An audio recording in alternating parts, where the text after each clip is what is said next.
Hello friends, welcome my YouTube channel. मैं संपत सिंह आज आपके लिए एक प्लांट लेके आया हूँ, बहुत ही चमत्कारी प्लांट, और वो है छुई मुई। तो आज का हमारा जो वीडियो छुई मुई पादप के बारे में होगा। तो छुई मुई जो पादप है, जो प्लांट है, ये इम्पोर्टेंट क्यों है? एक तो ये इनको छूने से क्या होता है कि इसकी जो पत्तियां होती है वो सिकुड़ जाती है, मुरझा जाती है। जैसे कि मान लो ये पादप मर गया हो, ऐसा लगता है, और फिर वो वापस एक सामान्य अवस्था में आ जाती है पत्तियां। तो ये क्या है? ये देखो पादप में होने वाली गति है। तो पादप यहाँ ये क्या दर्शा रहा है? गति दर्शा रहा है।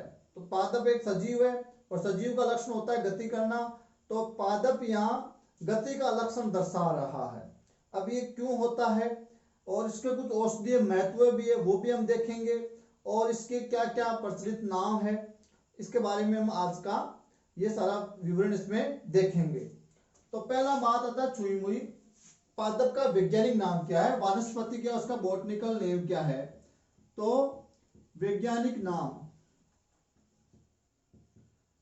छुई मुई जो पादप होता है उसका वैज्ञानिक नाम होता है माइमोसा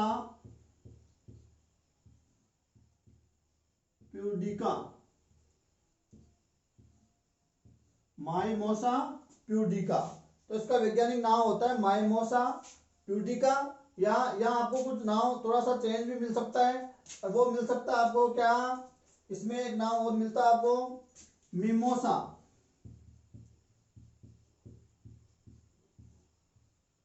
प्यूडिका।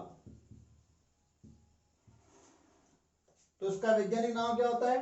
माइमोसा प्यूडिका, या कहीं कोई बुक में आपको मिमोसा प्यूडिका भी लिखा हुआ मिल सकता है, इसलिए मैंने बता दिया आपको दोनों नाम।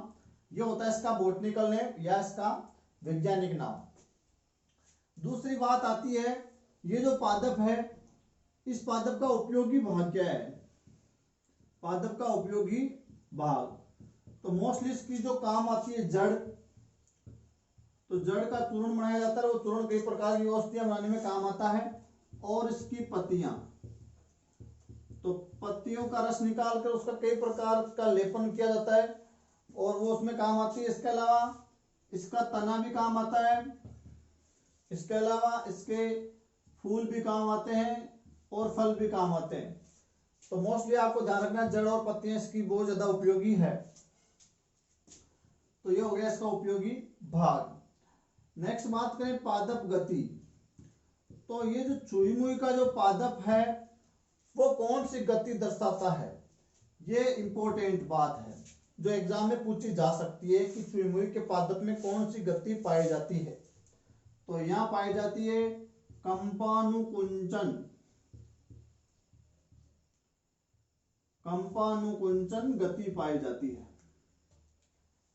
कंपानुकुंचन गति पाई जाती है कि यहां क्या होता है, जब पादप को मनुष्य द्वारा स्पर्श किया जाता है या कोई आघात किया जाता है, या तेज हवा चलती है, या बरसात की बूंदें गिरती है, या हम तेज फूंक मुंह पर मारते हैं, तो वो कंपानुकुंचन गति दर्शाती हुई वो पत्तियां मुरझा जाती है। और वैसे देखा जाए तो पादप क्या कर रहा है, अपनी सुरक्षा के लिए पत्तियों को मुरझा देता है, कि जैसे इसको कोई छूता है तो ये एकदम मुरझा कर लटक जाता है, एकदम सलत हो जाती है कोशिकाएं, जिससे क्या होता है, जो सामने वाला जो इसको खाने वाला होता है वो इसको या इसकी क्रिया को देखकर वो इसको छोड़ देता है। तो ये अपने बचाव के लिए ऐसा कुछ करता है। अब ये होता क्यों वो हम आगे देखते हैं। तो इसमें कौन सी गति पाई जाती है? कंपानुकुंचन गति पाई जाती है, इसमें देखी गई है। नेक्स्ट बात आती है इसके उपनाम। इसके उपनाम बहुत सारे आपको मिलेंगे, जैसे इसको कहते हैं लज्जावती।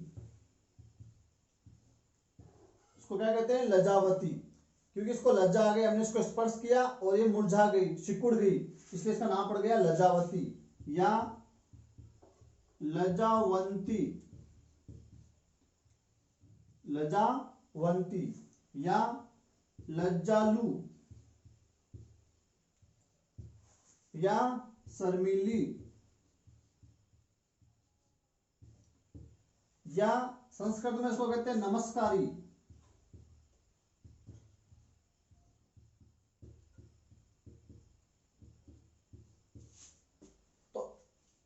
सब नामों से इसको जाना जाता है।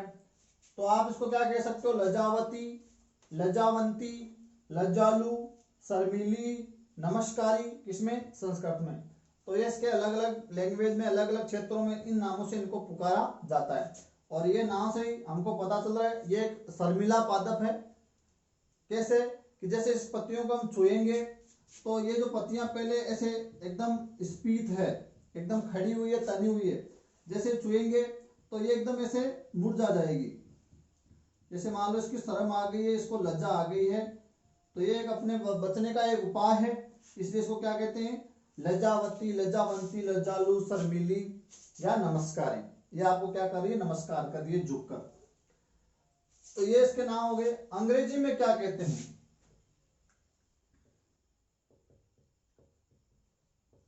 अंग्रेजी में भी इसको दो चार आपको मीनिंग मिल सकता है। पहला मिल सकता है इसका sensitive plant,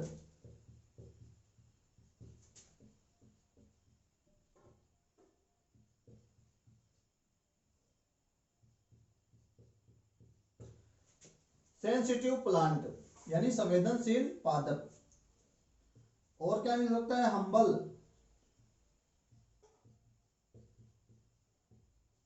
humble plant, humble यानी विनम्र होता है ना वो वाला हम्बल प्लांट। और एक का जो बहुत ज्यादा प्रचलित जो अंग्रेजी का नाम होता है वो होता है touch me note plant, touch me note plant यानी मुझे स्पर्श मत करो। तो अंग्रेजी में इसको सेंसिटिव प्लांट या हम्बल प्लांट या टच मी नोट प्लांट के नाम से भी इनको जाना जाता है। इसके ये अर्थ मिलते हैं अंग्रेजी में। तो ये इसके हो गए प्रचलित कुछ नाम।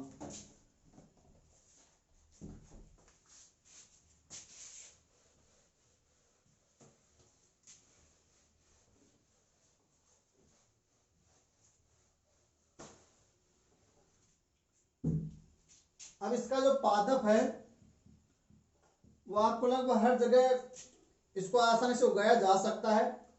ये उष्णकटिबंधीय पादप है और आसानी से कहीं घर में भी इसको आसानी से उगाया जा सकता है।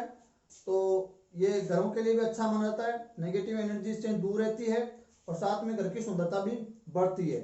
तो गमले में इसको घर में आसानी से लगाया जा सकता है। इसके जो फूल होते हैं वो गुलाबी रंग के, हल्के गुलाबी या लाल रंग के फूल आते हैं, छोटे फूल आते हैं और छोटे छोटे कांटे भी होते हैं और पतला सा तना होता है। तना थोड़ा कठोर होता है, जड़ें भी कठोर होती है और जड़ों का अगर टेस्ट लिया जाए उसका रस का तो उसमें अम्लीय स्वाद आता है और इसको आसानी से घरों में उगाया जा सकता है। अब बात करें कि इसकी पत्तियां क्यों सिकुड़ जाती है, क्यों मुरझा जाती है। जैसे मान लो ये इसका तना है, ये पर्व है और ये पर्व संधि आ गई और ये अगला पर्व आ गया, फिर पर्व संधि, इसको क्या बोलते हैं, पर्व। और ये क्या हो गई, पर्व संधि। तो कांटा, पत्तियां, फूल, फल जो भी शाखाएं निकलती है वो पर्व संधि से निकलते हैं हमेशा। यहां से मान लो एक शाखा निकली इस प्रकार,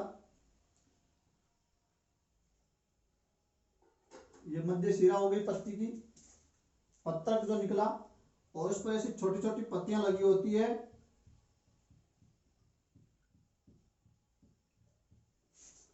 अब इसका जो यहाँ का जो ये वाला जो यहाँ का जो भाग है ये थोड़ा फूला हुआ है और इस फूले हुए भाग को कहते हैं पर्णवृंत तल्प, पर्णवृंत तल्प, पर्णवृंत तल्प इसको कहा जाता है, इस फूले हुए भाग को। और यहां से जो पानी खींचा जाएगा वो यहां से होता हुआ इसके माध्यम से यहाँ पत्तियों को पहुंचाया जाएगा इस प्रकार। अब ये जो पर्णवृंत तल्प है उसमें आपको दो प्रकार की सेल्स मिलेगी यानी कोशिकाएं मिलेगी। इसमें एक जो सेल है उनकी जो झिल्ली है वो बहुत ही पतली होती है, झिल्ली क्या होती है, पतली। और इन सेल्स में बड़े बड़े अंतराकोशिकीय अवकाश पाए जाते हैं, बड़े बड़े अंतराकोशिकीय अवकाश। और जो दूसरी जो सेल्स होती है उनकी जो झिल्ली होती है वो मोटी होती है, झिल्ली क्या मिलेगी, मोटी। और उनमें अंतराकोशिकीय स्थान क्या मिलेंगे, छोटे छोटे मिलेंगे, बहुत ही छोटे छोटे मिलेंगे आपको। और यहाँ अंतराकोशिकीय स्थान क्या मिलेंगे, बड़े बड़े। तो यहाँ जो पर्णवर्ण तलप को दो प्रकार की सेल बना रही है, आधा जो भाग है उसको तो कौन सी बना रही है, ये कोशिकाएं जिनकी झिल्ली क्या है, पतली, और अंतराकोशिकीय जो स्थान है, स्पेस है, वो क्या है, बड़े। और आधे भाग पे ऐसी कोशिकाएं बना रही है जिनकी झिल्ली क्या है, मोटी, और अंतराकोशिकीय स्थान क्या होते हैं, छोटे। अब जब पानी इसमें भरा रहता है तो ये पूरी की पूरी जो ये भाग सब एकदम क्या रहते हैं, स्फीत रहते हैं। स्फीत यानी एकदम तने हुए रहते हैं, खींचे हुए रहते हैं, तो ये सीधा खड़ा रहता है। अगर यहाँ ये क्या हो गई, पर्णवृंत, ये क्या हो गया, सलत हो गया। सलत मतलब मुरझाया हुआ, किशमिश की तरह सिकुड़ा हुआ, और फूला हुआ, और ये सिकुड़ा हुआ। तो सलत होने से क्या होता है, ये मुरझा जाती है, और दूसरी पोजीशन में ये क्या हो जाती है, ऐसे मुरझाई हुई हो जाती है।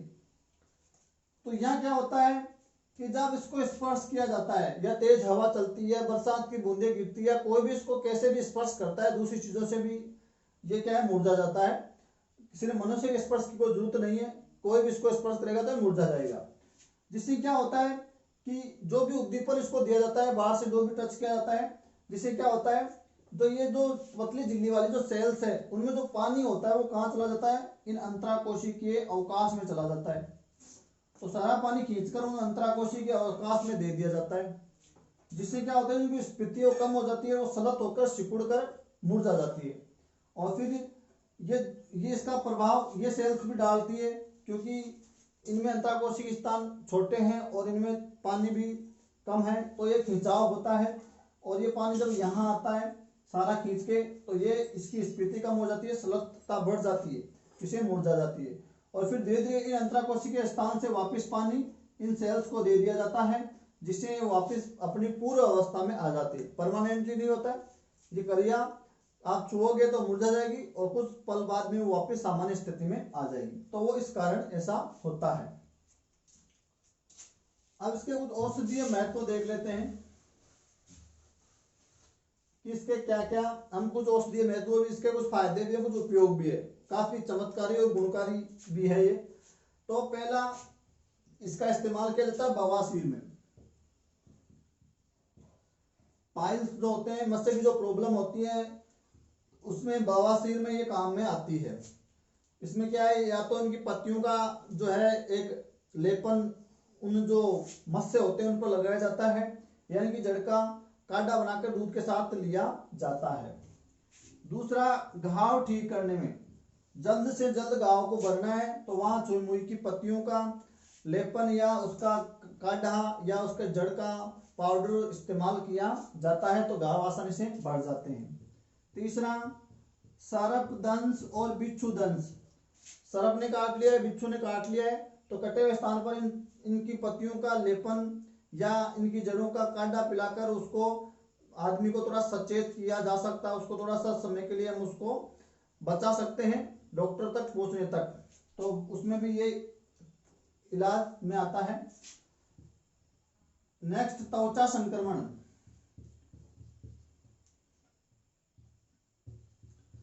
त्वचा में किसी प्रकार का संक्रमण हो गया है, या कोई जलन हो रही है, या कोई सूजन हो गई है, तो जलन हो गई, सूजन हो गई, घाव हो गई, तो भी त्वचा संक्रमण में भी इसका पत्तियों का या जड़ों का जो है काढ़ा या उसका लेपन या उसका रस काम में लिया जाता है। तो उनका जो पाउडर जो बनता है जड़ों का सुखाकर, तो उनका काढ़े के रूप में उसको इस्तेमाल किया जाता है, या दूध के साथ पानी के साथ किया जाता है। अब इसको कैसे करना है, कितना करना है, कब करना है, वो आप किसी डॉक्टर की सलाह से ही करें। बिना डॉक्टर की सलाह से आपको कुछ नहीं करना है। कब, कितना और किस स्थिति में लेना है, आपका क्या ट्रीटमेंट चल रहा है, या आप किस कैसे पेशेंट हो, कितनी मात्रा में लेना है और किसके साथ लेना है, कैसे लेना है, उसके लिए आपको डॉक्टर की सलाह लेना बहुत ज्यादा जरूरी है। अपने आप इसको डॉक्टर बनने की जरूरत आपको नहीं है। नेक्स्ट, इनका जो इस्तेमाल होता है वो कहाँ होता है, वो होता है पीलिया रोग में। पीलिया रोग में भी होता है। पीत जो हो गया है उसमें भी होता है। दस्त अगर दस्त या खूनी दस्त है तो उनमें भी इसका इस्तेमाल किया जाता है उनके इलाज में, उनके उपचार में। इसके अलावा इसकी ऐसा कहा जाता है कि इसकी जड़ें जो होती है, उन जड़ों को अगर एक माला बनाकर अगर गले में पहन ली जाए तो खांसी से आराम मिलता है। खांसी, तो खांसी के अंदर ये ऐसा माना जाता है कि लाजवंती का जड़ें गले में बांध लेंगे हम तो वो पुरानी से पुरानी भी खांसी इसमें चली जाती है, ऐसा माना जाता है।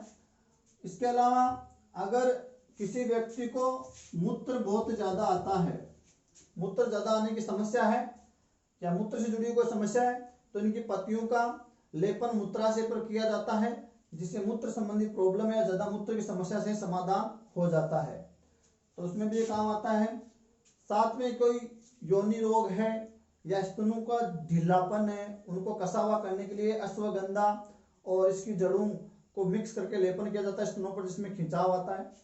जो कुछ भी आपको करना है अपने डॉक्टर की सलाह के बिना आप कुछ नहीं करना है, खुद डॉक्टर नहीं बनना है, अपने वेद जो भी आपका जो डॉक्टर है उसकी सलाह से ही सारा काम करना है।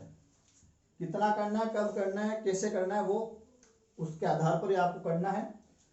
नेक्स्ट, इसका इस्तेमाल कहाँ हो सकता है, और इसका इस्तेमाल हो सकता है डायबिटीज में।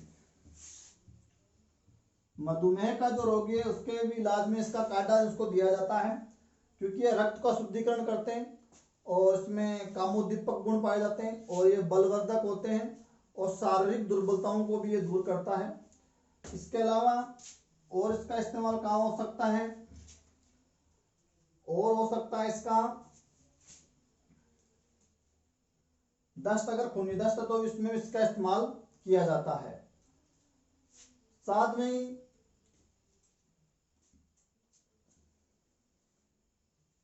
टॉन्सिल की प्रॉब्लम है, तो टॉन्सिल को शांत करने में पत्तियों का लेपन वहां लगाया जाता है या पाउडर लिया जाता है या काढ़ा लिया जाता है, तो टॉन्सिल से भी आराम मिल जाता है। तो टॉन्सिल के इलाज में भी इसका इस्तेमाल किया जाता है। और पथरी, असमरी, पथरी के इलाज में भी इसका इस्तेमाल किया जाता है। इसका काढ़ा बनाकर पथरी के रोगी को देने से पथरी निकल जाती है, तो इसमें भी ये काम आती है। इसके अलावा अपच की स्थिति है, अपच, तो इसका काढ़ा लेने से अपच या पेट में कोई गड़बड़ी संबंधी है या श्वास संबंधी कोई प्रॉब्लम है, उनमें भी आराम मिलता है।